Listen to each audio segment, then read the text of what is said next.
Oke, Oke, Bang. Bismillahirrahmanirrahim. Assalamualaikum warahmatullahi wabarakatuh. Selamat siang untuk teman-teman semua, para penonton Indicast episode 15 yang saya hormati Bang Ifwan dan Bang Esa. Di awal Indicast ini, saya ingin memperkenalkan kedua narasumber kita. Yang pertama adalah Bang Ifwan. Singkatnya beliau adalah CEO dari Cakap Kreatif. Dan yang kedua adalah Bang Esa Suaranta, Account Manager Business Service Retail Jambi. Nah, judul kita pada siang hari ini, kita akan membahas tentang public speaking untuk meningkatkan penjualan dan pelayanan UKM. Dan bersama saya, Mufli, yang akan menemani teman-teman semua bersama dengan Bang Ifwan dan Bang Esa selama kurang lebih 1 jam ke depan. Untuk mengawalinya, mungkin saya akan memperkenalkan profil dari pembicara kita, Bang Ifwan. Sedikit saya akan membacakan. Lulusan S1 Ilmu Pemerintahan dan S2 Magister Manajemen, dan kini menjadi manajer di inkubator bisnis dan teknologi. Bekerja sebagai Chief Executive Officer atau CEO di startup Cakap Digital Kreatif, dan memiliki beberapa penghargaan di bidang teknologi dan bisnis. Membantu mengajar kewirausahaan di berbagai instansi, komunitas, dan beberapa kelas di kampus yang ada di Provinsi Jambi. Cakap Kreatif juga dibangun dengan niat tulus dan harapan besar sebagai rumah bagi para pelaku UMKM, pelaku pariwisata, pemilik brand lokal, dan anak muda. Bang Ivan sendiri juga udah banyak sekali ngisi materi-materi, terutama tentang public speaking yang kalau misalnya uh, aku baca ini kayaknya sampai malam ya Bang ya, nggak selesai-selesai. Kurang lebih singkatnya seperti itu, Bang Ivan ini memang udah uh, banyak sekali lah ngisi kelas-kelas, workshop-workshop. Betul begitu ya Bang? Betul, Bang. Alhamdulillah. Mungkin langsung aja Bang, izin ke Bang Esa, ini kan mau nanya dulu duluannya ke Bang Ivan. Hmm. Ada pertanyaan pertama itu, sudah berapa lama sih Bang bergelut dan membangun Cakap Kreatif? Dan gimana sih bisa tercetus terbentuknya Cakap Kreatif itu Bang? Oke, jadi kalau bicara perjalanan soal cakap kreatif ya, itu awal mulanya itu 2018. Jadi 2018 dahulu tuh cakap kreatif itu kami masih dalam bentuk komunitas. Jadi saya ngumpulin teman-teman fotografer, teman-teman desain untuk kumpul bareng gitu, Bang. Nah, karena kami punya misi dan tujuan sama, gimana sih hobi kita ini bisa ngasilin kayak gitu. Nah, akhirnya yuk deh kita buat agensi. Ya, pertama kali kita jadiin Cakap Kreatif itu sebagai agensi kayak gitu. Nah, akhirnya kita mulai nih bantu beberapa UMKM, tapi memang dari awal terbentuk di Cakap Kreatif, kami udah bersentuhan dan juga kita memang udah aktif bersama UMKM gitu. Dan dari perjalanan tersebut mengantarkan kita bisa ketemu banyak orang, belajar hal baru, dan bahkan kita bisa ngerangkul banyak anak muda di Jambi untuk kolaborasi dan pemilik brand lokal untuk semakin scale up kayak gitu, Bang. Tapi memang Cakap Kreatif lahir atas kesadaran bahwa ternyata brand-brand lokal, pariwisata, anak muda itu butuh campur tangan kita gitu. Dan campur tangan tersebut bisa kita inovasikan, bisa kita adaptasikan dengan era digitalisasi yang ada sekarang ini gitu, Bang. Oke, berarti awalnya mungkin berkumpul dengan teman-teman yang passionnya sama ya Bang ya. Berarti kayak mungkin apakah ini memang iseng aja awalnya Bang, apa memang langsung serius Bang di tahun 2018 tuh Bang? Jadi dahulunya itu kan saya sempat kerja nih di salah satu instansi. Nah, waktu kerja di salah satu instansi tersebut memang kerjanya ini ya di luar kota kayak gitu. Nah, waktu memang memutuskan untuk pulang ke Jambi, mikirnya waktu itu apa sih yang bisa dilakuin di Jambi kayak gitu. Nah, karena dahulunya cuma punya komunitas ya Bang ya, komunitas teman-teman yang aktif di sosial media, di konten dan sebagainya. Udah deh, komunitas ini kayak mana kita kolaborasiin, kita jadiin bisnis kayak gitu. Itu sih. Dan awal mulanya pengen seriusin, tapi kan trustnya belum muncul pada saat itu, Bang. Nah, karena trustnya belum begitu banyak muncul, akhirnya ya memang kita nekanin bahwa oh ternyata banyak faktor yang bisa membuat bisnis itu grow. Salah satunya ya public speaking yang abang sampaikan tadi kayak gitu. Jadi bagaimana kita mampu mengkomunikasikan brand kita gitu kepada pihak luar, dan hasil dari perjalanan kami pun kami pengen nge-share kepada anak muda lainnya dan pelaku UMKM bahwa ternyata kita di Jambi juga punya kesempatan yang sama itu sih intinya. Oke, berarti memang di awalnya juga tadi dengan teman-teman yang hobi yang sama, di awal di sebuah komunitas, dan alhamdulillah ya Bang ya, udah berjalan 5 tahun, berarti Iya. memang udah solid lah, kurang lebih dikatakan ya Bang, 5 tahun berjalan. Terus selanjutnya nih Bang, kenapa sih Cakap Kreatif memutuskan fokus dengan membantu skill development anak muda dan UMKM Bang? Apa karena memang pekerja-pekerjanya atau komposisi dari timnya itu adalah anak muda yang suka dengan UMKM, atau memang hanya karena sevisi yang sama, Bang? Oke, jadi sebelum saya memutuskan bisnis di bidang digitalisasi ini, Bang, saya sebelumnya itu juga pelaku UMKM dahulunya gitu. Saya punya produk yaitu keripik gitu. Nah, di saat saya melakukan ini ya, saya bangun bisnis di bidang kuliner tersebut, saya merasa bahwa saya nggak punya banyak tempat untuk sharing, untuk kolaborasi, untuk ini ya, untuk konsultasi dan sebagainya gitu. Nah, berangkat dari hal itu, mungkin suatu saat nanti kalau saya ini ya bisa tumbuh, saya ketemu resep dan ramuan ya, kalau benang merahnya, saya bakal nge-share nih ilmu ini kepada teman-teman lainnya. Jujur Bang, 2015, 16 waktu awal bangun bisnis itu kebingungan. Kalau sekarang kan referensi banyak sekali ya. Kalau kita ngomongin Betul. TikTok, ngomongin Instagram dan sebagainya, itu jadi gudangnya ilmu ya untuk ngembangin bisnis kayak gitu. Tapi dahulu kan nggak semas dan sebanyak ini ya hal-hal ilmu yang kita dapatkan. Iya, betul, Bang. Sampai harus keluar sharing dan sebagainya untuk mendapatkan informasi dan teknik biar bisnis kita bisa grow terus kayak gitu.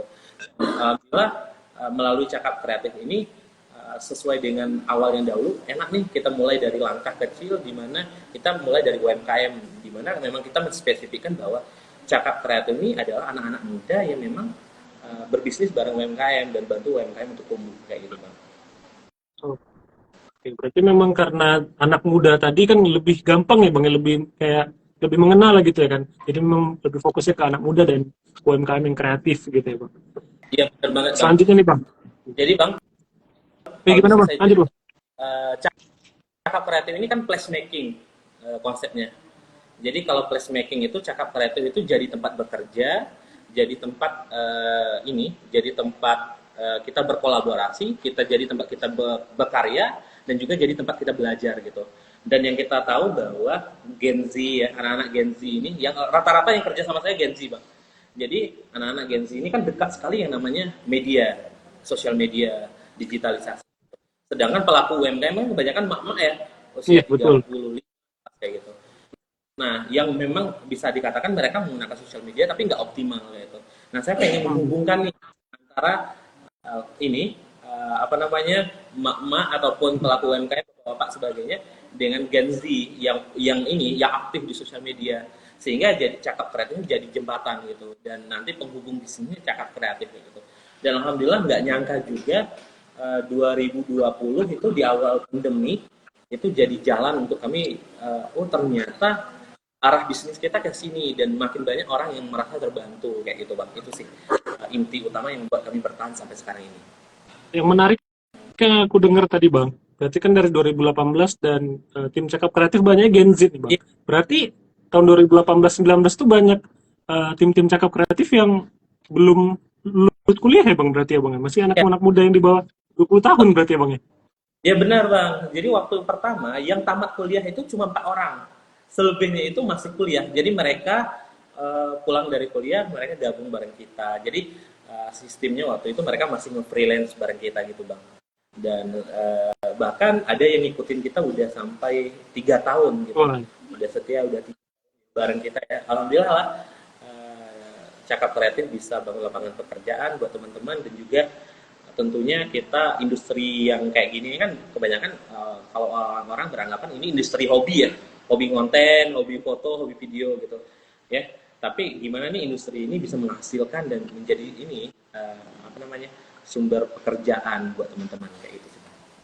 ya alhamdulillah ya Bang ya. Yeah. Dan berarti memang ada harapan juga nih untuk teman-teman yang sedang nonton live kita yang mungkin juga masih berjuang kuliah atau mungkin baru tamat SMA, asalkan punya skill, ya insya Allah gitu kan Bang, dapat lapangan kerja gitu kan. Jadi nggak melulu nih harus dapat sarjana dulu atau diploma dulu gitu ya Bang. Benar.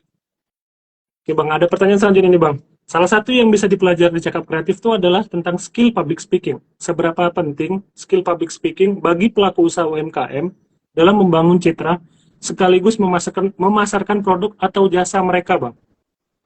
Oke, sebenarnya kalau di Cakap Kreatif itu kami nggak menyebutnya public speaking, kita menyebutnya speaking skill, gitu.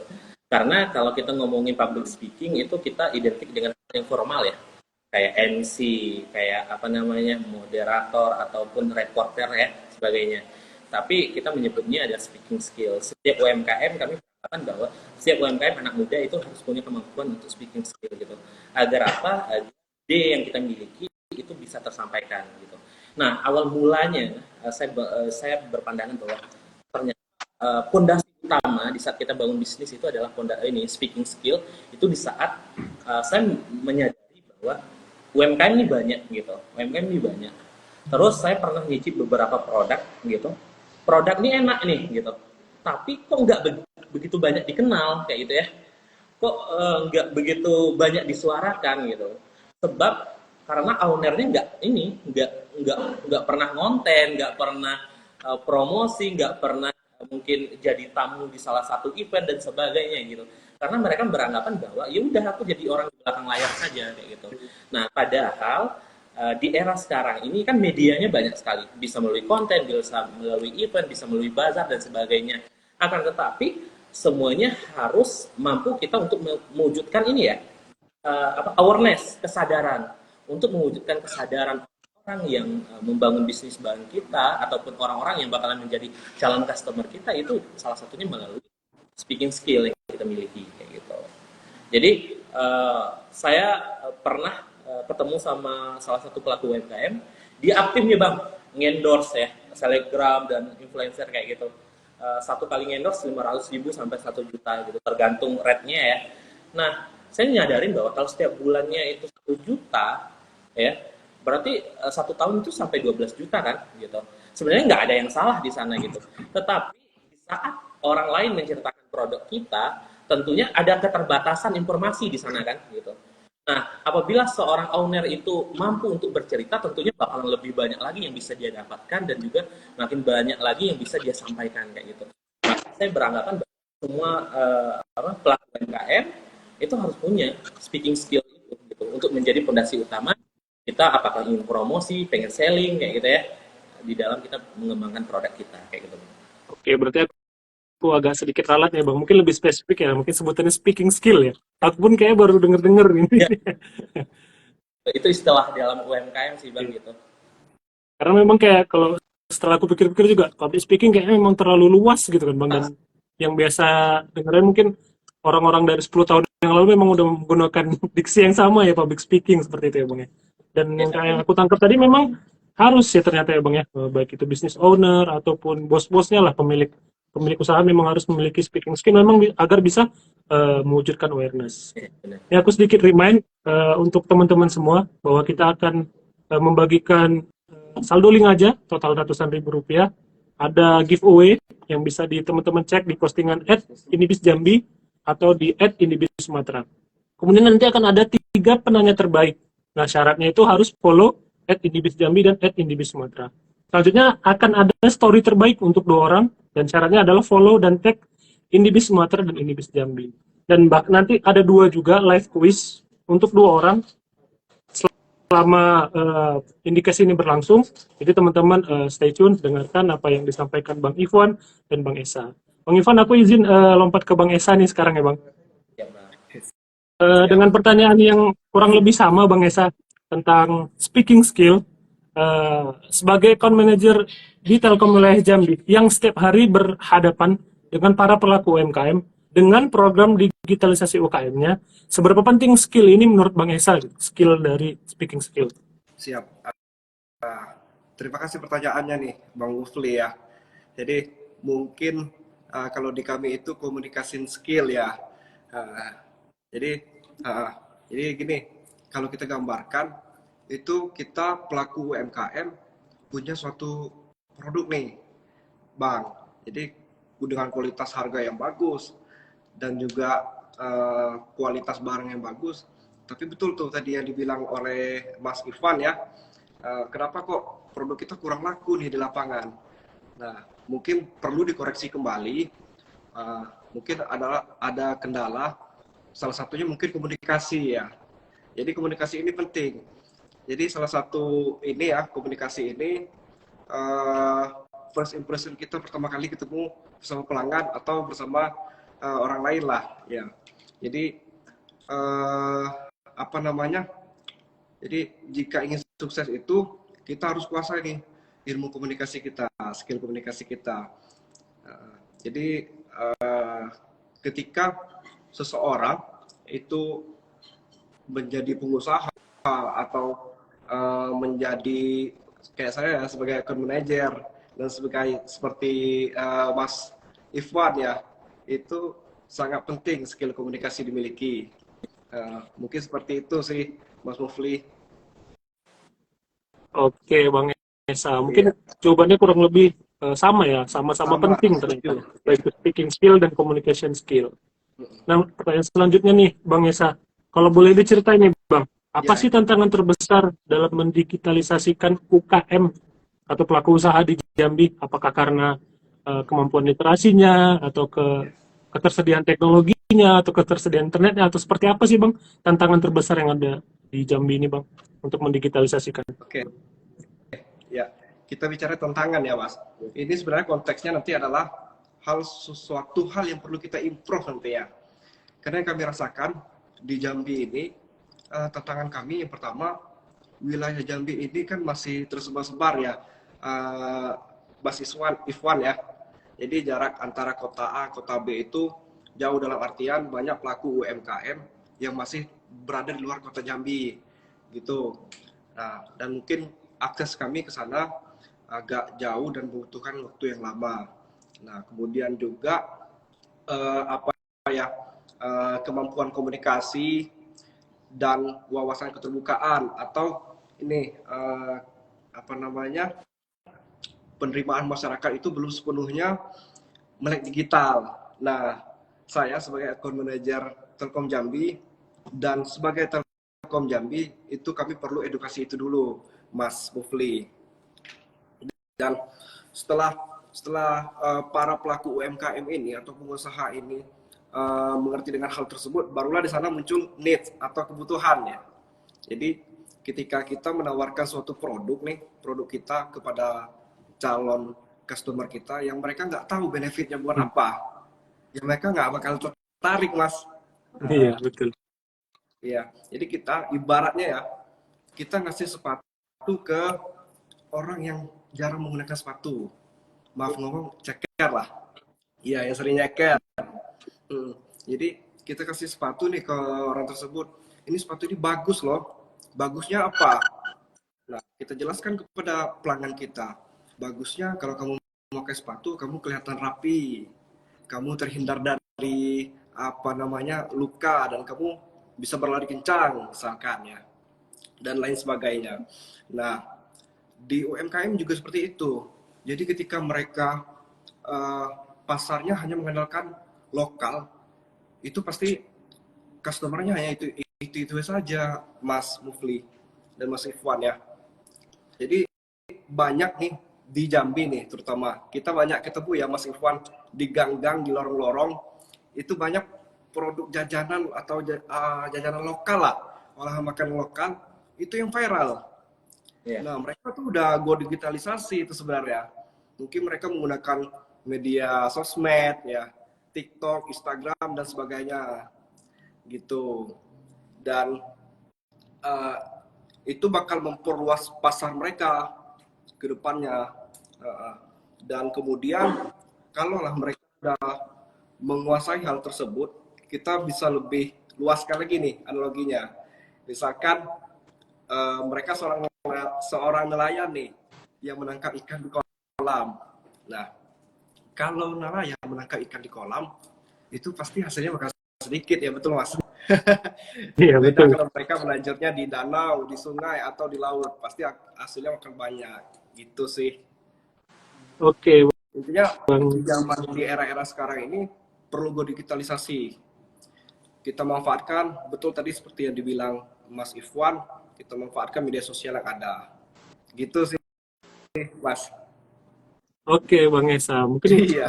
aku makanya tanya nih, penasaran juga karena belum pernah ke Jambi, Bang. Biasa masih di Medan aja gitu kan. Sumatera Iya. ini masih di Medan aja. Jadi kadang kita pun juga sama ya kan di Sumatera Utara, antar kotanya pun jauh sekali gitu. Hmm, Beda kalau misalnya kita di Jawa, mau dari Jakarta ke Bandung, transportasinya sangat memadai gitu ya kan, Bang. Mungkin itulah mungkin faktor utamanya ya. Yang kedua tadi kalau pecatur tentang digital, belum melek digital. iya. Dan kadang juga ibu-ibu ini melihatnya sesuatu yang ada mungkin yang ibu-ibu yang baru melek digital, lihat sesuatu yang viral, wah itu udah langsung serbu itu, Bang. Iya. Kayak tadi kan ada makanan di gang-gang nih, nggak tahu nih enak atau enggak. Oh viral, rame di TikTok, rame di Facebook ya, terutama ibu-ibu. Wah langsung diserbu nih gitu kan. Tanpa kadang yang buat viral pun kadang nggak pakai strategi gitu, langsung aja tiba-tiba viral gitu. Aku izin lompat lagi nih ke Bang Ivan. Iya, Pertanyaannya Mas. kurang lebih mirip tentang apa sih tantangan yang biasa dihadapi pelaku usaha UMKM yang pernah Abang temukan dalam berbicara di depan umum nih, Bang, atau berkomunikasi dengan pelanggan. Dan gimana cara mengatasi masalah tersebut, Bang? Mungkin Abang kan udah sering juga kan ngisi materi segala macam, ada puluhan ribuan atau mungkin ratusan ribu orang lah mungkin. Kira-kira umumnya biasanya masalah yang dihadapi para pelaku UMKM ini apa, Bang? Oke, kalau ngomongin tentang tantangan masalah yang dihadapi oleh UMKM, simpelnya kayak gini sih, Bang. UMKM itu kadang-kadang mereka itu mampu beradaptasi, tapi mereka nggak mampu untuk tampil di depan kayak gitu, untuk menunjukkan produk mereka kayak gitu. Nah, saya kasih contoh ya, mungkin ada satu brand ya, produk A gitu kan. Terus ada produk B, jualannya ini sama nih gitu. Jualannya sama, kita anggap saja jualannya motor misalkan ya, jualannya sama motor gitu. Nah, si produk A produknya sama, jenisnya sama, dan apa namanya, keluarannya pun sama gitu, anggap saja kayak gitu. Nah, tetapi si A, sales A ya, itu menjualnya dengan cara bahwa ini motornya motor metik nih gitu, cukup informasinya seperti itu, harganya segini segini segini gitu. Nah, si sales B ini ngasih tahu bahwa ini motor metik dan ini cocok banget nih kalau untuk daerah perkotaan seperti Jambi gitu, hemat dan juga apalagi sesuai dengan pekerjaan bapak sekarang ini kayak gitu. Tentunya nilai value-nya pasti beda ya di saat si sales B itu berbicara gitu. Padahal secara produk dan sebagainya, kalau saya sendiri sih bakalan memutuskan untuk membeli sama CLSB gitu, karena dia menyampaikan informasi dan juga saya merasakan kenyamanan di sana. Nah, tantangannya UMKM kita itu kebanyakan pengen cepat ya, jadi mereka nggak sampai kepikiran ke hal itu, padahal komunikasi itu ya, speaking skill itu salah satu fondasi utama untuk mereka tumbuh gitu, karena speaking skill itu tanpa kita sadarin itu naikin value kita gitu, naikin kesadaran kita dan membantu kita untuk lebih dikenal secara cepat kayak gitu. Dan juga ya, kebanyakan orang dan teman-teman UMKM di luar sana mereka cuma ya kalau ada orang menceritakan produk mereka silakan, kalau enggak ya mereka diam saja kayak gitu. Nah, seharusnya kan di era sekarang ini ya kitalah yang ini ya, waktunya untuk menceritakan produk kita, kitalah yang berkreasi di sana dan sebagainya. Nah, misalkan sekarang ini kan handphone pasti punya semuanya nih pelaku UMKM. Kenapa sih nggak dibuat konten di sana gitu? Kenapa sih nggak ngomong di depan kamera gitu? Ngomongin bahwa hari ini kita ready ya gitu. Kita hari ini gorengnya lebih cepat dan juga teman-teman buru-buru nih ke sini gitu. Misalkan kalau memang kita jualan gorengan ya, ataupun hari ini kita orderan lagi banyak nih gitu. Di saat kita nge-share informasi kayak gitu, tentunya kesadaran orang bahwa produk kita ada, kehadiran kita ada ya di berbagai platform ataupun di beberapa media, tentunya bakalan meningkatin produk kita untuk lebih ini ya, makin dikenal. Dan tentunya kalau orang produk kita udah viral ya, makin banyak dibicarakan, tentu makin banyak orang kepo. Kalau makin banyak orang kepo, tentunya makin banyak orang pengen mencari tahu dan pengen membeli gitu. Semakin banyak membeli ya tentunya ini ya, profit makin meningkat kayak gitu. Mungkin simpelnya kayak gitu sih, Mas. Oke, Bang. Aku juga kayaknya pernah ada kasus serupa nih, Bang ya. Mungkin kita juga pernah dengar juga tentang kayak orang-orang pemasaran tentang investasi bodong gitu kan, Bang. Itu biasanya kan public speakingnya, hasutannya itu kan luar biasa gitu kan, Bang. Sedangkan di luar sana banyak bisnis-bisnis yang legal, yang halal, yang kadang marketingnya tuh kayak, wah ini produknya bagus, tapi sayang sih marketingnya kayak kurang gitu. Pengelolaan sosial medianya juga kurang gitu. Seperti itu ya, Bang ya. Oke. Bang Ivan, selanjutnya nih, Bang. Ada nggak strategi khusus khusus mengelola cemas atau ketegangan yang dihadapi para pelaku usaha yang mungkin masih kurang berpengalaman nih Bang, mau ketemu pelanggan atau bahkan investor gitu. Oke, kalau saya sendiri sih Bang ya, saya kebetulan melatih, saya dulu juga gagap-gagapan juga kalau ngomong ya gitu. Dan itu hal yang wajar ya, karena kita nggak pernah punya jam terbang di ini ya, kita nggak juga kuliah di bidang komunikasi dan sebagainya, juga dari dahulu nggak punya panggung dan sebagainya. Tetapi memang saya memaksa diri saya untuk belajar hal yang kayak gitu. Memang harus dipaksa kayak gitu, untuk berani berbicara di depan ini, di depan umum dan juga dengan calon customer ataupun di depan investor melalui pitching yang ingin kita lakukan. Tapi simpelnya ya, yang saya lakukan banyak di dalam saya melatih speaking skill saya adalah dengan improvisasi kayak gitu. Jadi kalau improvisasi kayak gini, kayak apa namanya, Mas dari sana ngomongin satu kata, saya bakalan improve gitu. Ngomongin satu kata saya improve, tetapi saya nggak boleh bicara soal definisi. Saya nggak boleh juga bicara tentang apa namanya, deskripsi apa yang Mas bicarakan satu kata misalkan kayak gitu. Contohnya, boleh Mas dicontoh Mas? Komputer Bang. Komputer. Era sekarang ini tentunya lebih banyak hal yang membantu kita. Bahkan di era sekarang ini bermacam apa namanya, problem itu dihadapi gitu. Mulai dari bagaimana pekerjaan kita lebih efektif dan efisien, dan salah satu solusinya adalah kita harus pilih komputer yang tepat. Nah, kayak gitu. Jadi simpelnya kayak gitu. Kayak gitu sih saya Mas. Jadi selalu berusaha untuk improvisasi gitu.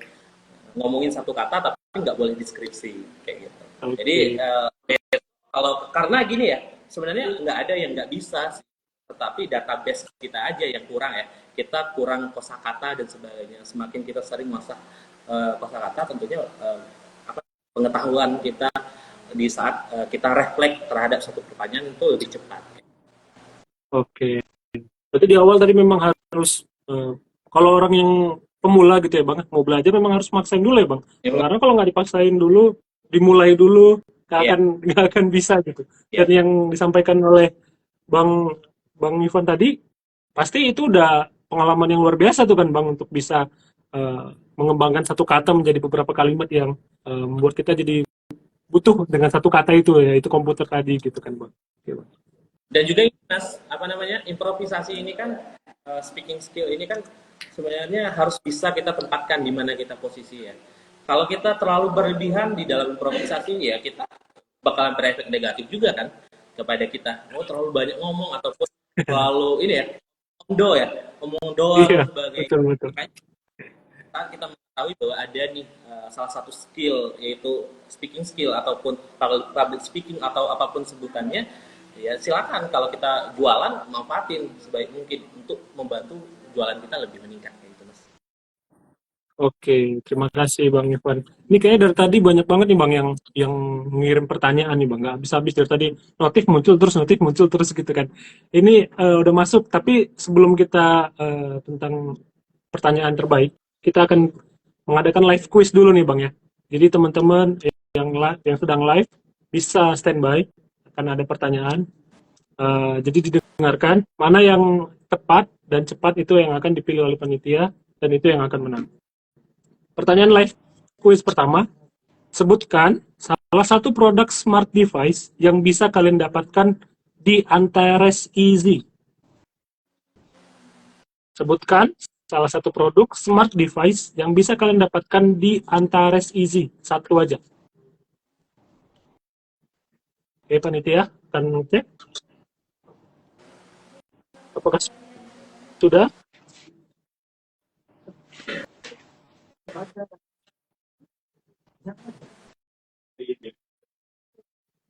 Ada? Udah? Oke. Udah ada satu pemenang.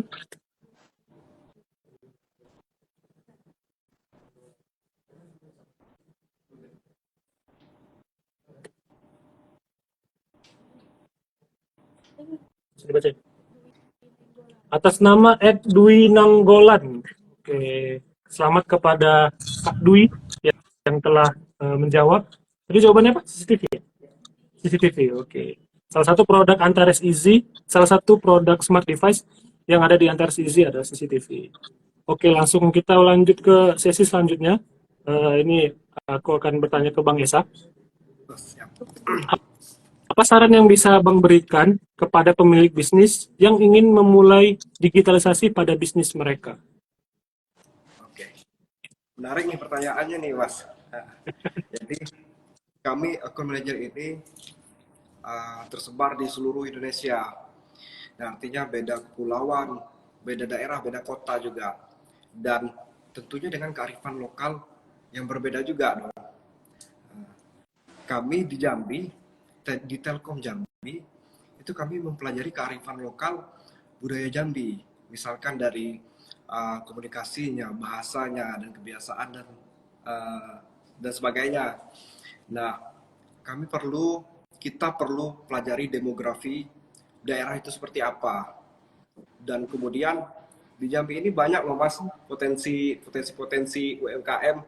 Jadi di Jambi ada perkebunan, pertanian, olahan makanan atau oleh-oleh dan sebagainya. Nah, rata-rata para UMKM di Jambi ini itu mengarahnya ke sana. Jadi begitu.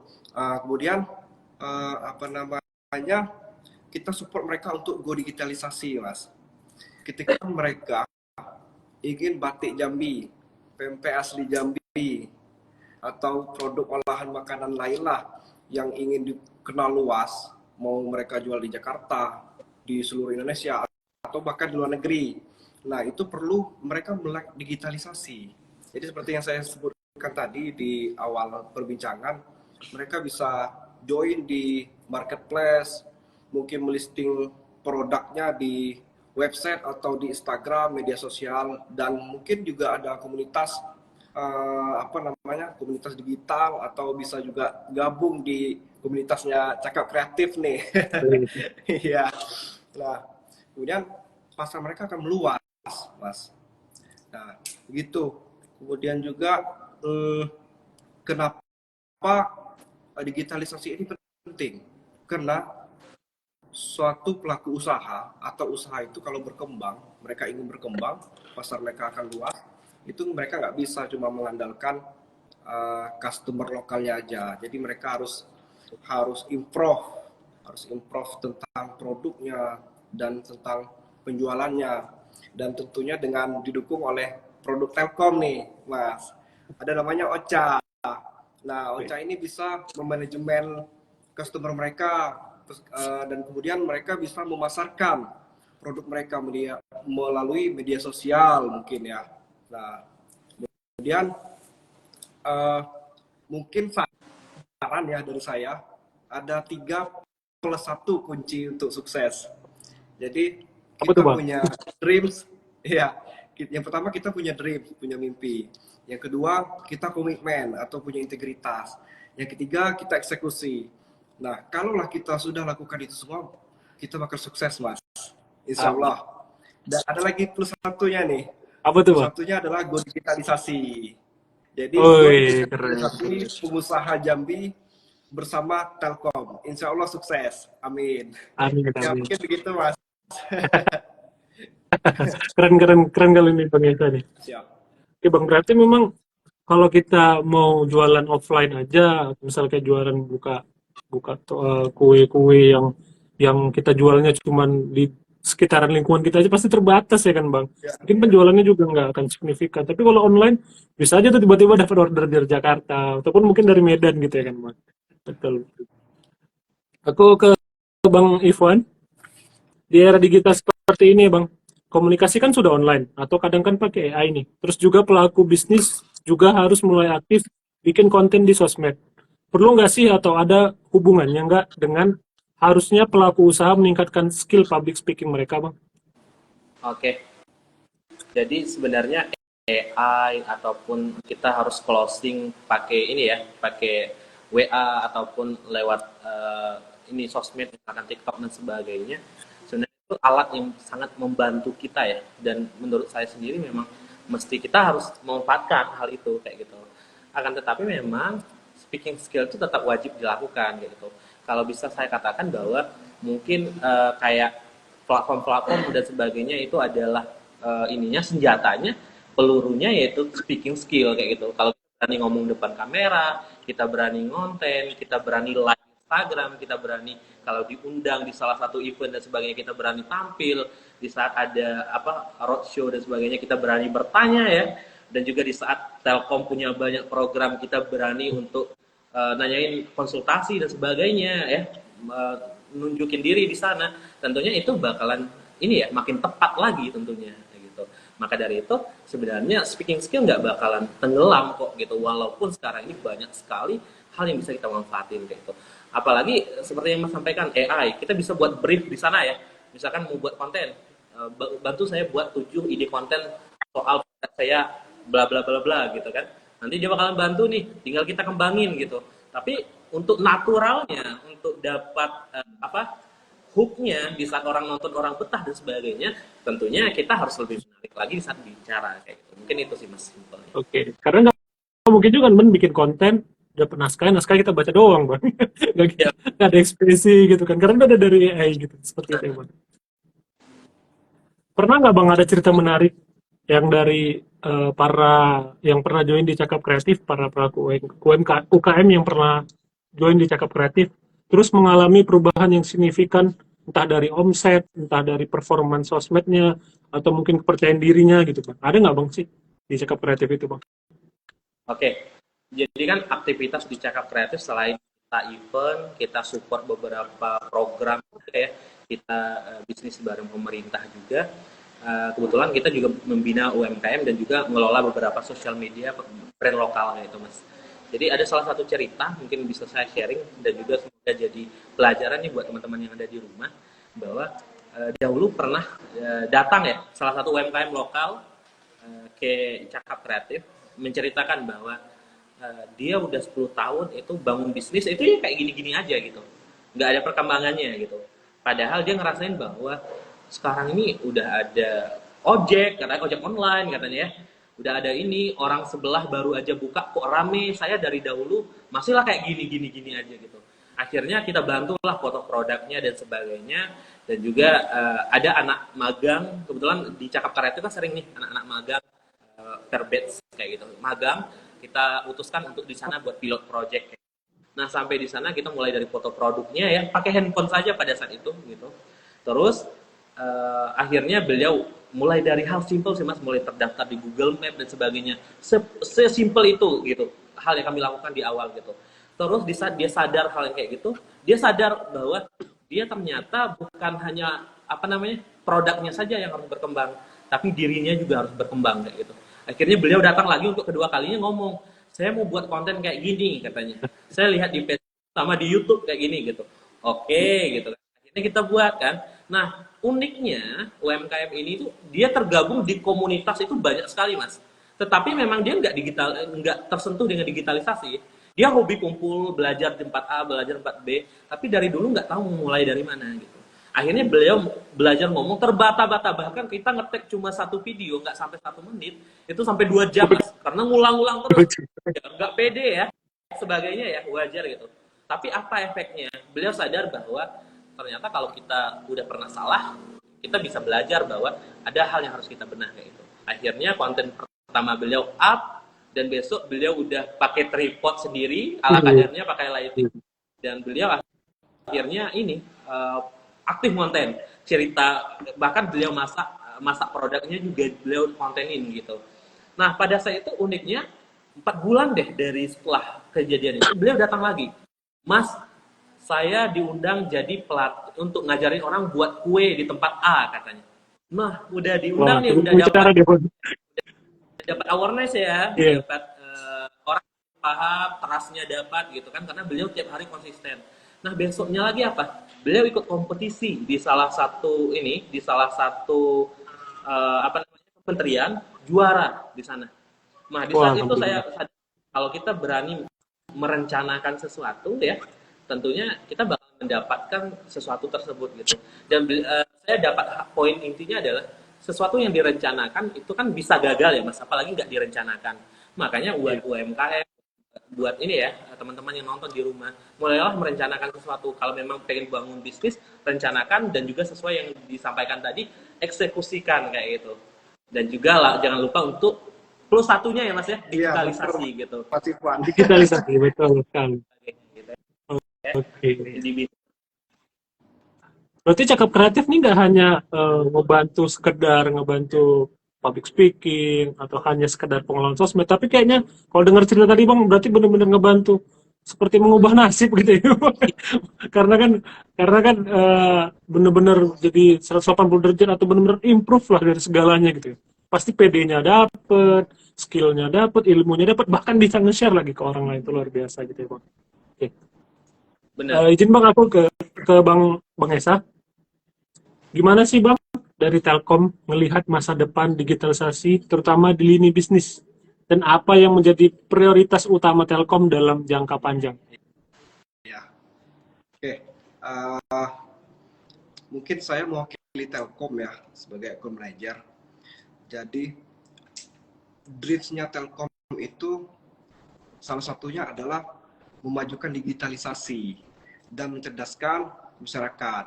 Jadi fokus kami yang utama itu Mas, kami membangun jaringan internet ke seluruh pelosok desa, dari kota sampai pelosok desa. Nah, dengan begitu kami menyatukan seluruh masyarakat melalui internet. Dan ketika hal itu sudah terjadi, jadi informasi yang didapatkan oleh masyarakat kota dengan masyarakat desa itu sama, dan juga pasti pendidikan stratanya sama Mas. Jadi mungkin itu sih harapan kami ke depannya waktu jangka panjang ya dari Telkom. Itu sih Mas singkatnya Mas. Oke, berarti memang sesuai dengan tadi kayak yang dikatakan Bang Ikhwan gitu kan. Kalau misalnya kalau internet udah tersedia di mana-mana, mungkin para pelaku usaha UMKM yang ada di pelosok itu bisa cepat memasarkan produknya gitu kan Bang. Agar memang jangkauan audiensnya jauh lebih banyak lagi gitu. Selanjutnya nih Bang Esa, apa aja sih program, produk, dan strategi Telkom terkait digitalisasi UKM Bang? Siap. Jadi di kita itu ada digital plan Mas. Digital plan. Digital plan baik dari segi UMKM, pemerintahan, government, corporate, dan lain sebagainya. Jadi di dalam digital plan kita hampir puluhan ribu atau bahkan ratusan ribu per periodenya mengeluarkan suatu produk digital gitu. Jadi sebenarnya ada banyak. Jadi kalau boleh saya cerita sedikit nih jenis-jenis produk digital. Jadi tadi ada OCA ya. Kemudian juga ada network monitoring. Jadi biasanya kita kalau gangguan jaringan wifi kita nih kenapa nih? Kita tiba-tiba langsung lapor aja kan ke Grapari atau Telkomsel atau Telkom ya. Jadi dengan adanya network ini kita bisa sedia payung sebelum hujan lah. Jadi kita tahu grafiknya. Jadi kita tahu grafiknya kapan mau down, kita bisa tanggulangi sejak dini lah Mas, gitu. Dan kemudian kita ada juga QRIS ya. Kalau zaman sekarang, kalau suatu tempat usaha itu nggak ada QRIS, kayaknya bukan zaman now lah ya Mas. Karena orang sekarang kita jarang sekali membawa cash ya. Betul. Karena kadang memang uang di ATM tipis mungkin ya. Parkir pun Kita lebih sering online sekarang Bang. Parkir pun bisa QRIS sekarang. Iya. Nah sekarang dengan memanfaatkan QRIS, jadi kita lebih gampang lah untuk kedepannya. Begitupun dengan UMKM. Jadi harapannya ke depan UMKM ini menggunakan produk-produk Telkom, gitu sih Mas. Oke. Iya. Memang digitalisasi terus produk-produk yang disediakan oleh Indibis ini memang juga sangat mensupport gitu ya Bang ya. Para pelaku usaha UMKM. Apalagi yang usahanya besar nih, bisa pakai netmong gitu kan, bisa lihat internet di cabang-cabangnya gitu kan, mana tahu ada yang lagi gangguan langsung bisa kita sosialisasikan atau bisa eksekusi. Betul Mas. Terus Bang Nisa, di mana para pelaku UKM bisa mendapatkan produk-produk tersebut dan apa benefit yang bisa didapatkan gitu? Oke, siap. para UMKM bisa dapatkan produk-produk tersebut, boleh melalui saya, boleh ke kantor juga, atau kalau misalkan jauh, kita ada Instagram, media sosial kita, di follow ya, jangan lupa. Indibis indibis.jambi, dan ada Oke. juga indibis.care. Nah, nanti boleh Oke, DM betul, Bang. atau mention, kita punya admin Instagramnya, boleh nanti di sana tanya-tanya atau scroll-scroll video tuh, kita banyak bikin reels ya. Jadi kita banyak bikin reels tentang produk-produk kita, ada Ocha, ada Netmong dan selain sebagainya. Nah, jadi dengan mereka explore lah, improve lah dengan produk-produk digital, mungkin benefit yang mereka dapatkan bakal wah juga, boom juga ya, begitu Mas barangkali. Oke, terima kasih Bang Esa. Selanjutnya nih aku mau ke Bang Ivan lagi. Gimana sih Bang cara owner bisnis bisa melibatkan tim atau karyawan dalam pengembangan keterampilan public speaking untuk mendukung pertumbuhan bisnisnya, Bang? Oke, jadi kalau ngomongin tentang public speaking juga bagaimana owner sama tim itu untuk selalu ini ya, menyuarakan produknya itu secara lebih gede dan lebih terdengar itu ya dengan cara bahwa kita harus sering-sering memang para owner, buat teman-teman ya, para owner, para pelaku bisnis di rumah sana, mulailah untuk sering brainstorming tim bahwa ada loh beberapa strategi untuk menceritakan gitu. Misalkan kita bisa memanfaatkan event, promo dan sebagainya ya. Misalkan bulan Agustus kita buat event apa nih gitu, kemerdekaan kayak gitu. Kayak mana nih konten dan sebagainya gitu. Dan juga ngelatih untuk tim di dalam usahanya adalah dengan membuat challenge seperti konten dan sebagainya. Mungkin seperti itu bisa salah satu bentuk dari ini ya Mas ya, ngembangin speaking skill di dalam community ataupun di dalam usaha UMKM gitu. Oke, Bang banyak-banyak brainstorming ya Bang, agar memang apa yang dipikirkan oleh owner ataupun bosnya itu memang sesuai ya, ataupun sama ya dengan yang akan dikerjakan oleh karyawannya, gitu ya Bang Ikhwan.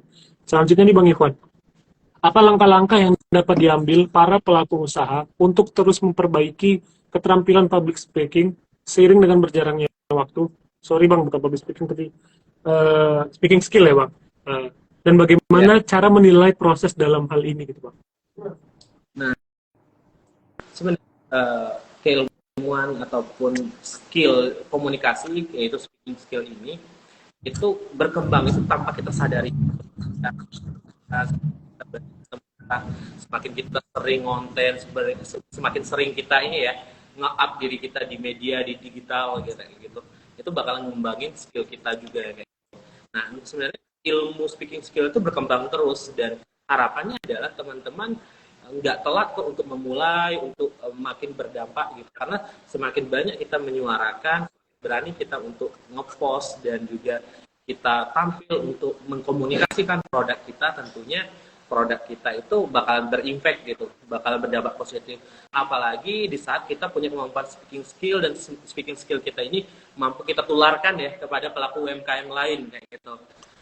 Jadi tentunya bakal lebih positif lagi, dampaknya bahkan lebih besar gitu. Itu sih. Oke, mungkin para penonton live kita memang nggak, yang pelaku usaha memang kalau memang usaha udah jalan, udah berjalan mungkin beberapa bulan, beberapa tahun dan belum ada digitalisasi, belum mempunyai kemampuan speaking skill yang bagus tuh, jangan ada kata telat untuk memulai. Betul ya Bang Ikhwan ya. Iya benar banget. Selanjutnya aku mau izin ke Bang Esa. Iya. Apa harapan Telkom dengan adanya produk-produk yang mendukung proses digitalisasi bisnis terutama UKM? Siap. Oke. Jadi harapan kami, harapan Telkom itu mungkin nanti ke depannya kita bisa berkolaborasi dengan pihak-pihak yang kompeten lah, seperti Cakap Kreatif ini kan. Jadi kita perlu kolaborasi nih, Kolaborasi. Iya, kolaborasi dengan Cakap Kreatif untuk memajukan UMKM kita, khususnya di Provinsi Jambi. Ya, itu sih paling. Oke, terima kasih Bang Esa. Ya. Untuk teman-teman semua, tadi udah sesi tanya jawab dan sekarang kita akan ada live quiz. Nanti selanjutnya akan ada Q&A dari teman-teman. Nah, sekarang ini live quiz, jadi teman-teman diharapkan standby karena akan saya bacakan. Yang dipilih adalah yang tercepat dan yang paling tepat jawabannya. Oke, pertanyaan live quiz yang kedua. Sebutkan salah satu cara untuk lapor gangguan indibis. Sebutkan salah satu cara lapor gangguan indibis. Ayo, kemana? Teman-teman panitia, ada yang jawab?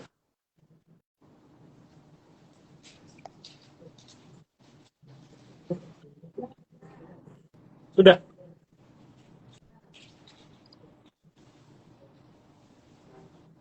Sudah ada yang jawab atas nama @luffy Wufi. Oke, selamat. Jawabannya apa deh? Positif. Jawabannya apa deh? Jawabannya. Laporannya ke MyIndibis. Bisa juga ke 1500250 MyIndibis ataupun plazaindibis.com. Oke, Bang Ivan dan Bang Esa, selanjutnya kita akan ada Q&A nih, Bang. Pertanyaan langsung dari teman-teman semua yang live. Yang pertama dari Elmaya Shiva 32. Bagaimana cara mengolah ekspresi dikala kita wajahnya tidak ramah, tapi dari sarannya tips layanin customer agar tetap loyal. Ini mungkin ke Bang Ifwan nih, Bang. Mana, Bang? Oke, sebenarnya kalau wajah tidak ramah itu kan emang ada ya wajah nggak ramah ya? Wajahnya mungkin galak gitu, Bang. Kelihatan jutek dan sebagainya ya. Gitu. Bagaimana kita mengolah ini ya ekspresi kita. Kalau dari saya sendiri sih berpandangan bahwa di saat kita punya standar bahwa kalau kita ketemu orang baru kita mungkin sapa dahulu, kita punya patokan bahwa di saat kita tampil bahwa kita senyum gitu, ataupun di saat kita serius kita juga punya ya kita mampu mengkomunikasikan apa yang kita rasa. Sebenarnya apabila itu natural saja itu semakin baik sih. Speaking skill itu nggak perlu kita menjadi orang lain kayak gitu. Nah, dan setiap orang tuh punya gaya komunikasi itu masing-masing. Akan tetapi tentunya ada tekniknya ya gitu. Misalkan di speaking skill itu ada teknik sapa gitu. Salam, apresiasi, perkenalan, baru atensi. Jadi biasakan untuk menyapa, ya. Biasakan untuk mengapresiasi gitu. Biasakan untuk memperkenalkan diri kayak gitu kalau ketemu orang baru, terus biasakan untuk menciptakan atensi kayak gitu. Kalau saya teknik-teknik seperti itu sih Mas kayak gitu. Sehingga di saat kita ketemu orang baru ataupun kita ketemu customer dan sebagainya, di saat kita punya patokan kayak gitu, oh ternyata memang orangnya ramah, kita orangnya ramah gitu. Ataupun kita ngasih tahu nih sama tim kita bahwa oh ini loh standar kita gitu. Di saat kita ngangkat telepon konsumen kayak gini loh gitu. Mungkin hal-hal kayak gitu tuh perlu sekali kita pelajari, dan tekniknya bukan hanya sapa yang tadi Mas, salam apresiasi, perkenalan, atensi tadi, tapi masih banyak teknik-teknik lainnya yang bisa kita pelajari dari YouTube, TikTok dan sebagainya. Mungkin itu sih. Oke, terima kasih Bang Ifwan. Kayaknya itu udah sangat menjawab ya kepada Elmaya Shiva 32. Selanjutnya nih ke Bang Esa nih. Bang, bagaimana tips public speaking ketika sebagai pebisnis mengalami komplain dari customer? Ini hal yang biasa kita rasakan nih Mas sebenarnya di lapangan. Jadi mungkin tips dari saya, kita tenangkan diri kita dulu dan kita menenangkan pelanggan, mendengar nih apa yang dirasakan pelanggan, bagaimana terhadap komplain mereka. Nah nanti setelah pelanggan menceritakan nih, biasanya menggebu-gebu kan Mas. Setelah itu baru kita kasih solusi lah yang terbaik untuk pelanggan. Itu sih singkatnya. Kadang dengerinnya kadang nggak semua orang mau nih Bang dengerinnya Bang. Kadang kayak ibu-ibu kan Bang, pasti wah itu mungkin bisa sejaman dari cerita komplain. Nanti ceritanya bisa lari kemana-mana gitu Bang. Tapi memang sih ya Bang ya, memang kita harus dengerin dulu Bang ya. Iya, Cerita pelanggan tadi. dengerin dulu Mas. Oke, terima kasih ya Kepala Bang Esa. Terakhir nih ke Bang Ikhwan, bagaimana menyesuaikan gaya komunikasi saat berbicara di depan berbagai customer dalam lingkungan bisnis Bang, dari T. Chandra. Oke, nah kebetulan mungkin pengen berbagi juga tips pada teman-teman sejak perjalanan saya bangun bisnis ya. gimana sih saya membangun kalau biasanya dengan kerjasama ya dengan apa namanya dengan pihak-pihak kayak investor dan sebagainya, saya selalu berkomunikasi untuk lebih adaptif gitu. Kita ngikutin ritme bagaimana lawan bicara kita gitu. Jangan terlalu kaku, jangan terlalu tegang dan juga saya juga tipikal ini seorang yang berkomunikasi yang dimana nada bicara saya pasti satu tingkat lebih rendah daripada lawan bicara saya. Saya nggak pernah lebih ini ya gitu. Walaupun saya kan kemarin tinggal di Medan juga nih Mas. Saya tinggal di Wih. Medan. Ya, saya tinggal di Setiabudi Medan. Jadi pas di Medan pun ketemu dengan orang teman-teman di Medan sebagainya ya. Saya cocok-cocok aja ya adaptif ya gitu. Itu tip yang paling utamanya sih kita mampu membaca situasi dan kondisi siapa lawan bicara kita nggak misalkan bicara dengan pelaku UMKM nggak perlu terlalu formal kayak gitu bicara dengan mungkin di saat ada agenda pemerintah mungkin bisa lebih formal kalau ada agenda apa namanya misalkan ada diskusi dan sebagainya mungkin kita nggak bisa lebih lama kayak gitu mungkin simple saja karena semua pengen dapat bagian bicara kayak gitu mungkin itu sih tipsnya buat teman-teman bagaimana kita mengekspresikan diri kita lebih adaptif saja dan paham kita di posisi yang mana kayak gitu. Itu sih. Oke. Sangat jelas ya jawaban dari Bang Ivan, harusnya bisa menjawab dari pertanyaan dari Bang @t_chandra. Untuk kepada para penanya tadi, 3 orang tadi, Luffy Ufi, @chandra, Elmaya Siva 32 boleh DM ke Indibis Sumatera ataupun Indibis Jambi. Selanjutnya akan ada pengumuman pemenang giveaway, 5 orang pemenang giveaway yang telah mengikuti giveaway yang akan diadakan oleh Indibis Jambi dan Indibis Sumatera. Yang pertama adalah Widya_Yunetra. Yang kedua ada Ana.Susana. Yang ketiga ada Yurzal_Caniago. Yang keempat ada Alzena_Asya. Yang kelima adalah Sansya Kais. Itu untuk para pemenang giveaway ada 5 orang. Selanjutnya tadi yang pemenang live quiz ada yang pertama adalah Dwi Nanggolan, yang kedua adalah Luffy Wufi. Oke, demikian saja indikasi kita episode ke-15 pada hari ini. Saya ucapkan terima kasih kepada Bang Ivan dan Bang Esa. Semoga podcast kita atau sharing session kita pada sore hari ini benar-benar bisa mencerdaskan ataupun memberikan pemahaman kepada, terkhususnya mungkin ya, kepada netizen-netizen yang ada di Jambi, agar memang usahanya lebih go digital lagi, speaking skill-nya atau communication skill-nya lebih meningkat lagi, dan dari Cakap Kreatif juga akan lebih maju ke depannya. Kepada Bang Esa juga di Indibis Jambi lebih sukses ke depannya dan semuanya dipermudah gitu. Terima kasih Bang Ivan dan Bang Esa. Mohon maaf kalau banyak salah kata. Terima kasih. Assalamualaikum warahmatullahi wabarakatuh. Waalaikumsalam warahmatullahi wabarakatuh. Sore. See you in the next